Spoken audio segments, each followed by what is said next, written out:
some of them become like, oh, my favorite subject now is math. So turn around siya talaga.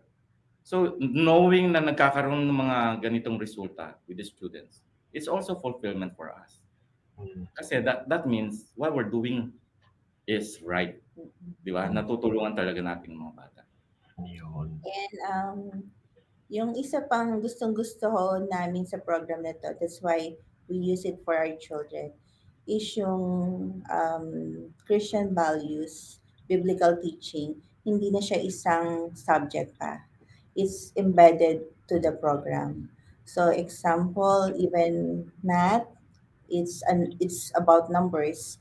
Pero makikita mo yung mga Bible verse doon, makikita mo yung there will be examples on how you can honor your parents, how to be kind to your classmates, and how to love God.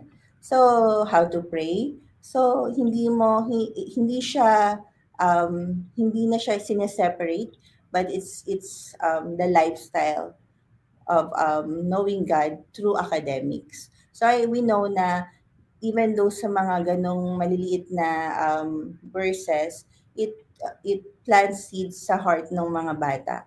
And they memorize verses as well na alam naming will create an impact dun sa buhay nila hanggang for a lifetime.